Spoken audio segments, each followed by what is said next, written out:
Hi. Hello. నమస్తే అందరికీ. Welcome to my channel. ఇప్పుడు మనం చెప్పుకోబోతున్న story 'my bad boy' episode 363.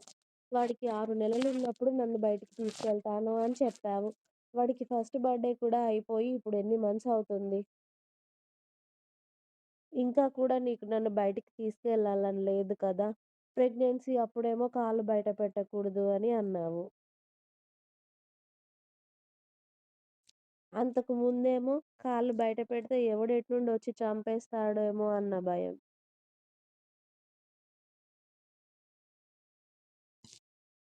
ఇప్పుడేమో ఇలా ఇంకా ఎప్పుడు నువ్వు నన్ను బయటికి తీసుకెళ్ళేది అని అరుస్తుంది వేద కోపంగా. వేద మాటలకు రుద్ర ఆమెను చూస్తూ అతడి మొబైల్ ఆమె చేతుల్లో పెట్టాడు. దీంతో నేనేం చేసుకోవాలి బావా అని అతడెటు వెళ్తే రుద్ర వెనకాలే తిరుగుతూ ఉంటుంది వేద.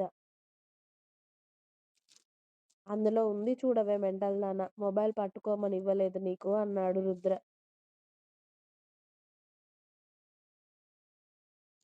ఏముంటుంది ఇందులో? నీ తొక్కలో మొబైల్‌లో వర్క్ గురించి తప్ప ఏమీ ఉండవులే అని లాక్ ఓపెన్ చేసి ఆల్రెడీ వాళ్ళు ఎక్కడికి వెళ్తున్నారో, రుద్ర వేదని ఎక్కడికి తీసుకెళ్ళాలి అనుకుంటున్నాడో అక్కడికి రేపే టికెట్స్ బుక్ అయి కనిపించాయి. వావ్! బావా అని గట్టిగా ఎగిరి గంతేస్తుంది. ఇక్కడ వేద అరుపులకు బెడ్ మీద పడుకున్న వీరాబాబు ఒక్క నిమిషం ఉలిక్కిపడి మళ్ళీ సర్దుకొని పడుకున్నాడు. మమ్మీ, డ్యాడీ ఏం చేస్తున్నారని ఒకసారి చూసి. వాడు లేచాడనుకో నీకే పడుతుంది. అర్థమైందా? వాడికి ఇంకా నిద్ర సరిపోలేదు కాబట్టి బతికిపోయావు. లేకపోతే ఇప్పుడు ఏడ్చి ఎంత గోల చేసేవాడు నీ కొడుకు అని పడుకున్న కొడుకు బుగ్గన ఒక ముద్దు పెట్టి, వాడిని తీసుకెళ్తావో లేక ఇంట్లో అమ్మకిచ్చి షాపింగ్‌కి వెళ్తావో నీ ఇష్టం. షాపింగ్‌కి వెళ్ళి అక్కడ కావాల్సినవన్నీ కొనుక్కొచ్చేసుకో అని రుద్ర కార్డ్ వేద చేతిలో పెడతాడు చాలా రోజుల తర్వాత. ఎందుకంటే మన మేడం గారికి కార్డ్స్‌తో అసలు పని లేదు కాబట్టి. వావ్! నువ్వెంత మంచి బావవో తెలుసా? అని వేద పాప రుద్ర బాబుని పట్టుకొని గిరగిరా తిరుగుతూ ఉంటే, వదలవే టైమవుతుంది నాకు అన్నాడు రుద్ర. అయ్ అసలు వదలను. అయినా రేపు నన్ను బయటికి తీసుకెళ్తాను అన్నవాడివి ఇవాళ మాత్రం నువ్వు ఆఫీస్‌కి వెళ్ళి ఏం చేస్తావు చెప్పు? చక్కగా ఇద్దరం వెళ్లి షాపింగ్ చేసుకుందాం పద బావ. నాకొక్కదానికే షాపింగా? నీకు వద్దా? అని అడిగింది వేద. నేనక్కడికి వెళ్ళైనా తీసుకుంటాను. ట్రావెలింగ్‌లో అయినా షాపింగ్ చేసుకుంటాను. నేనెక్కడైనా ఉండైనా షాపింగ్ చేసుకుంటానే. నావి 10 నిమిషాల్లో వస్తాయి. కానీ నీ వల్ల కాదు కదా! 100 డ్రెస్సుల్లో ఒక్కటి కూడా నచ్చవు కాబట్టి నిన్ను వెళ్లి తీసుకోమంటున్నాను. అలాగే నీ కొడుక్కి కూడా తీసుకో. వాడికి కాస్త సాఫ్ట్‌వి తీసుకో. నీ ఆరాటం కోసం వాడికి పెద్ద పెద్ద సూట్లు, బూట్లు తీసుకుంటే అవి వాడు వేయడు. అర్థమైందా? మనం వెళ్ళే లొకేషన్ చూసావు కాబట్టి అక్కడికి తగ్గట్టు తీసుకో అర్థమైందా? అలాగే వాడు చలికి తట్టుకుంటాడో లేదో. స్వెటర్ అలాగే హుడీస్ కూడా తీసుకో వాడికి ఎక్కువగా. సార్ గారు షూస్ లేకుంటే నడవరు కాబట్టి కొత్తవి కూడా అన్నీ సెలెక్ట్ చేసేయి డ్రెస్ మీదకి అని కొడుకుకి ఏమేం కొనాలి అని రుద్ర వేదకి చెప్తూ ఉంటే, ఇవన్నీ నువ్వు నాకు చెప్పే బదులు నువ్వే వచ్చి తీసుకుంటే సరిపోతుంది కదా బావ అంది వేద. నాకు టైం లేదు తల్లి. లేకపోతే నేనే వచ్చి తీసుకునేవాడిని. ఇవాళ వర్క్ ఒకసారి కంప్లీట్ చేసుకొని రేపు వెళ్తే మళ్ళీ మనం 10, 15 డేస్ వరకి రాము ఇంటికి. అర్థమైందా? అందుకే ఇవాళ వెళ్తున్నాను. త్వరగానే వస్తాను కానీ నువ్వెళ్ళవే. ఎప్పుడు నేనే పక్క నుండి షాపింగ్ చేయాలా? ఈసారి నీ టేస్ట్ ఏంటో చూస్తాను వెళ్ళు అని మనోడు వేద బయటికి వెళ్ళడానికి ఫుల్‌గా రైట్స్ ఇవ్వడంతో, అసలు నేనెవరిని తీసుకెళ్ళాలి మరిప్పుడు?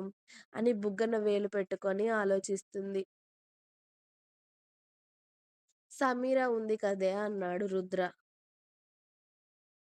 సమీర నాలా ఏమైనా ఖాళీగా ఇంట్లో ఉంటుందా ఏంటి? తను ఆఫీస్‌కి వెళ్తుంది అని చెప్పింది వేద బుంగమూతి పెట్టుకొని. ఇవాళ సమీర వెళ్ళట్లేదు మెంటల్. అందుకే చెప్పాను అన్నాడు రుద్ర. అవునా! ఆ విషయం నాకు తెలియదు కదా! అందుకే అన్నాను. అయితే తీసుకొని వెళ్తాను. ఈ విషయం నేను వెంటనే అత్తకి, అందరికీ చెప్పాలి అని రుద్ర కన్నా ముందే కిందికి వెళ్ళి డైనింగ్ టేబుల్ దగ్గర ఉన్న మీనాక్షి గారిని పట్టుకొని రౌండ్‌గా తిప్పితే, "అత్తయ్య, బావ నేను రేపు ఊరికి వెళ్తున్నాము. నా కొడుకు కూడా వస్తున్నాడు. బావ నన్ను బయటికి తీసుకెళ్తున్నాడోచ్" అని వేద ఎగురుతూ ఉంటే, వేద అరుపులకు చరణ్, శౌర్య బయటికి వచ్చి ఆమె హ్యాపీనెస్‌ని చూస్తూ నవ్వుతూ ఉంటారు. "బావ నేను రేపు ఫ్లైట్‌లోకి వెళ్తున్నాను" అని బయటికి వచ్చిన శౌర్యని పట్టుకొని తిప్పుతూ ఉంటే, అందులో చరణ్ కూడా జాయిన్ అయ్యాడు. వాళ్ళ ముగ్గురి గెంతులకి మ్యూజిక్ ఒక్కటే తక్కువయిందని చెప్పి చరణ్ బాబు చక్కగా మ్యూజిక్ కూడా ఆన్ చేశాక ముగ్గురు మంచిగా మాస్ బీట్స్‌కి డాన్స్ చేస్తూ ఉంటే, "ఏ మీరు నన్ను మర్చిపోయారు" అని సమీర కూడా అప్పుడే వచ్చి జాయిన్ అవుతుంది. మన శ్రావణి పాపకి అసలే సిగ్గు, మొహమాటం ప్లస్ ప్రెగ్నెంట్ కాబట్టి అస్సలు కదలకుండా వాళ్ళని నవ్వుతూ చూస్తూ ఉంటుంది.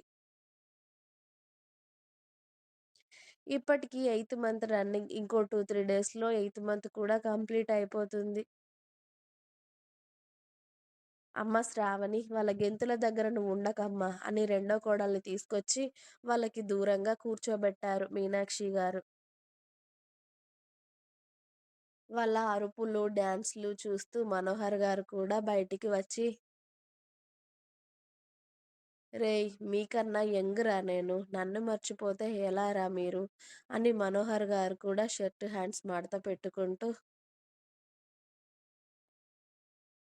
వాళ్ళ దగ్గరికి రావడంతో మనోహర్ గారిని మధ్యలో నిల్చోబెట్టి, "మావయ్య కమాన్" అని డీజే టిల్లు సాంగ్‌కి మనోళ్ళు ఇరగదీస్తూ ఉంటే, మనోహర్ గారు కొడుకులకి, కోడళ్ళకి సింక్‌గా డాన్స్ చేస్తూ ఇరగదీస్తుంటారు.